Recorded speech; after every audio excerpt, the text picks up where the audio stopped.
enjoy. And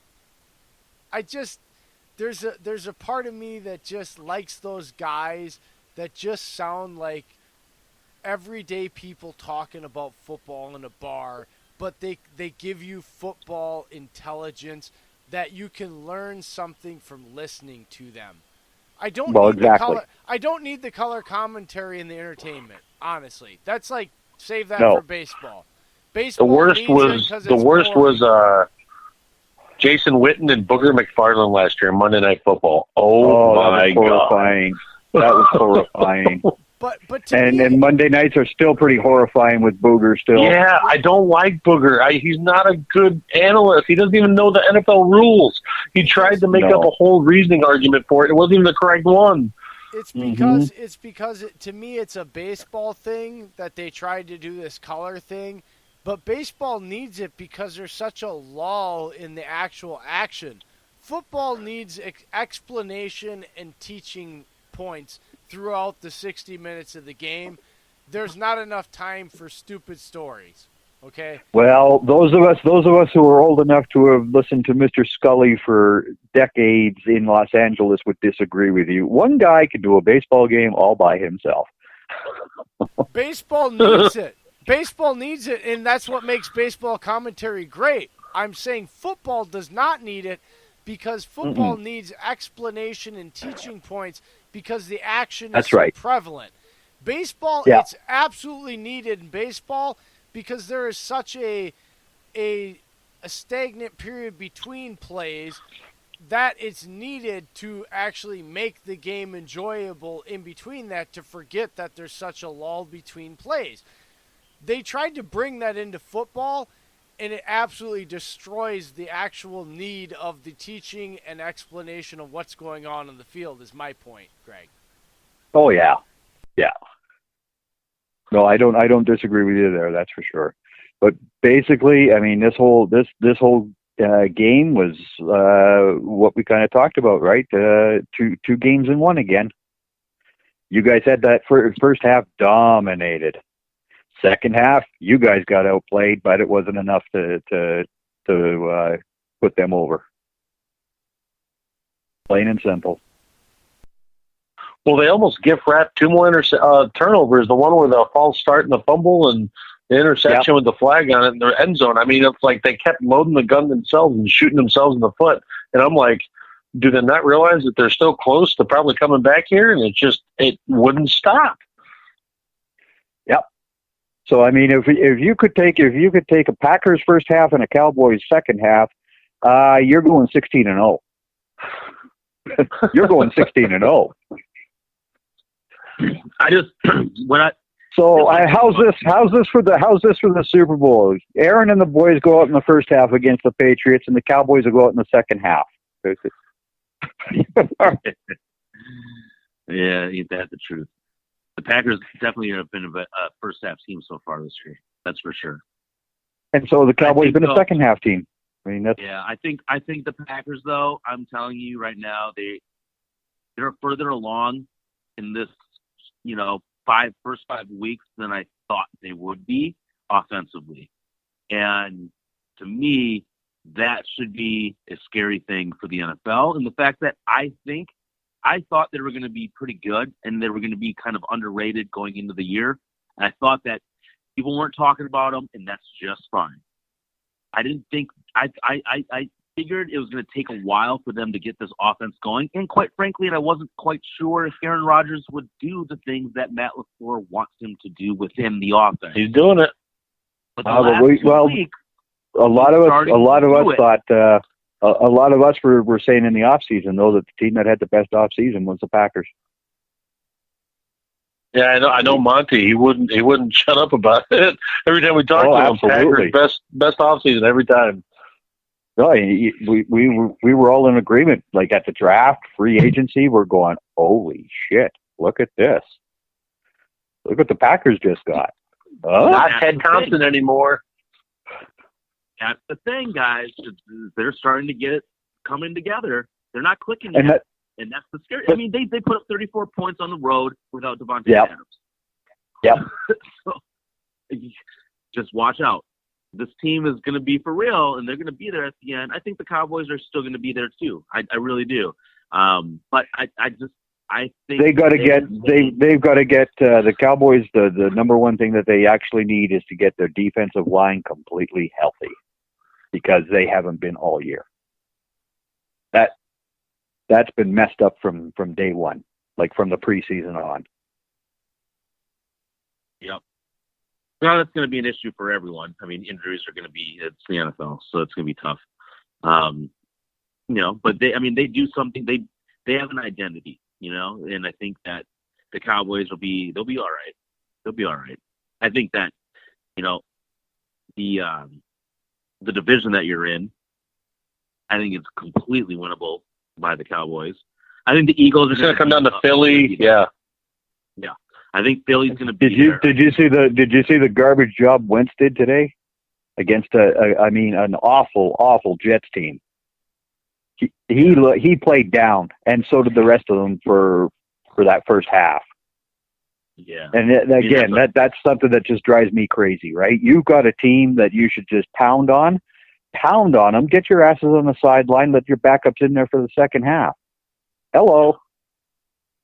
Yeah, that was kind of like the Packers versus the Bills last year. Yep. At Lambeau. It was that type of game, where you're just like, all right, inferior opponent, you should dominate, get your backups in, and they didn't. It's kind of that same thing. But Philly will be there though. Can I say this though, as a Packers fan to Cowboys Nation, off of Greg's point right there? If you want to take, I know you guys just came off a loss, right? And it seems like Debbie Downer. I'm a Packers guy here, but I want to be respected as covering the NFL and being unbiased when it comes to certain things as it takes. So I'm going to say this. Greg just said it. What just happened with Philadelphia is a lot scarier than I was on rants about don't crown the Cowboys yet because of all these ratings about the first 3 weeks. But my point was, and my point now is, and what you're positive off of what Greg's just saying is, my original point was, I'm not impressed because y'all did what the fuck you were supposed to do, excuse my language, against inferior teams. The Eagles didn't do what they were supposed to do against an inferior team. You guys should take a note. This is a team we talked about Thursday. The one crack was going to be, A, injuries for the Packers defense, and B, if those injuries were really what they said were going to amount, what Dave and I thought were going to amount in the ability to stop the run. If not, this game would have been the complete opposite direction, folks. Dallas fans, you have nothing to fret. This was an equal opponent that you came on the wrong side of. That's it. If you want to look in your division, you're still the leader because you guys, in an equal game compared to the Eagles off of Greg's point, did the complete opposite of what the Eagles did. You blew out your opponent and did what you should. I don't give you credit for that, but it does give me cause to pause when rating an Eagles team in your division, which will give me, regardless if you're a game above or beyond them, I'm going to give the edge to Dallas based off of this similar situation. You understand what I'm saying, Greg? So you guys should not come away from this as a threat.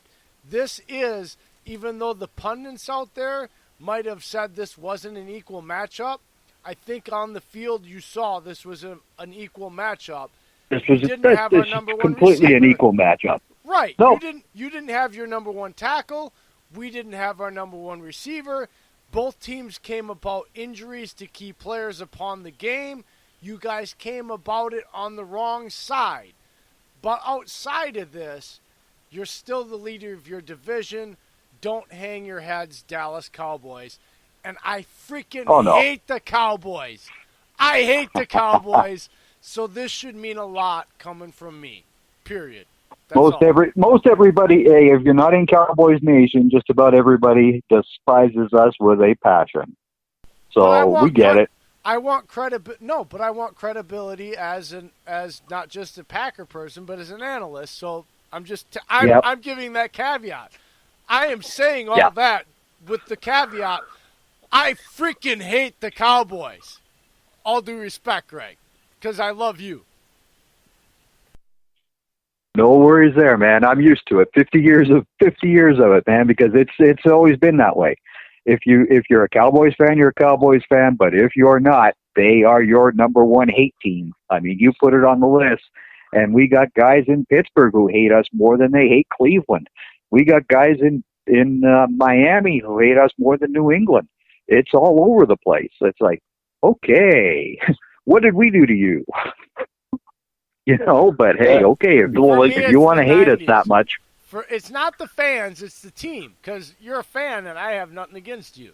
I have all due respect for you. It's a team because when I grew up, it was the Cowboys constantly screwing up the Packers' chances at a ring in the 90s. Yeah. constantly, and that's where Allison was Favre's boogeyman. Well, they showed the quarterback records. Bart was 6-1. Aaron's now 7-2 against the Cowboys, but there was poor Brett 2-9. Like we were kryptonite for Brett Favre, plain and simple. Many of scars, Greg. That's all I can say. As a child, many of scars. Therefore, that's why I say that. But I'm not a big enough. I'm a big enough person to, like I said, that's what I'm. You guys have nothing to be ashamed of. There should be no hanging hats. Your season is not down the damn drain. Don't listen to all the people that are going to be negative. They're looking for clicks. They're looking to gain off of your misery. I know I'm a little guy. I know this show is not huge. Greg, you're part of a much bigger program than this show, so I want you to be a part to go to spread this, and you can tell that you talked about it here. There is nothing in Cowboys Nation off of this game that you should be disparaging about, other than the fact that you went against an equal opponent and it wasn't your day. Period. That's all you. Period.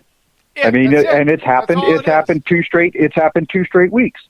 It was just not meant to be against New Orleans. They couldn't get enough done. Okay, give New Orleans Saints defense credit. They stopped them just enough. Again, last week it was 3 turnovers. This week, three interceptions. Those things kill a team.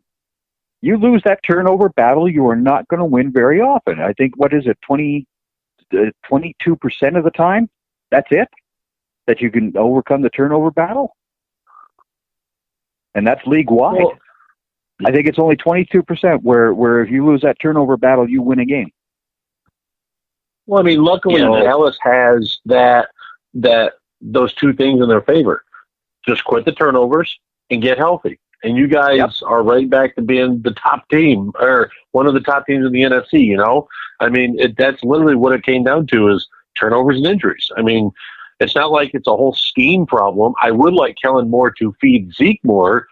That's just killing me because he was tearing us apart up the middle. Well, when they got down, I mean, of course they go to the pass, right?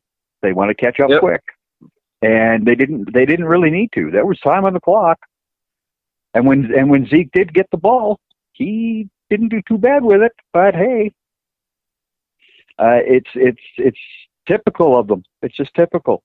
You got lots of time left. Don't abandon Ezekiel Elliott, and they've done it. They've done it before. Yeah, only 12 carries for Zeke. That's not going to get it done. Still averaged 5 yards a carry. That's the crazy thing. Yeah. Anything but he scored the touchdown. Any game that Ezekiel Elliott in healthy doesn't touch the ball 20 times is a loss on the coaching staff. Period. That's right. Yeah. It's not on the players. Ezekiel Elliott makes Dak Prescott a $50 million a year quarterback when he touches the ball 20 times or more. When he touches the ball less than 20 times or more, Dak Prescott looks like what he is, a backup quarterback in 3 to 5 years. And this is, again, his maturity is Dak's maturity. It's what we talk about, and it's just his skill level and what this offense is and what it's built on. Now, it doesn't mean that he can't progress.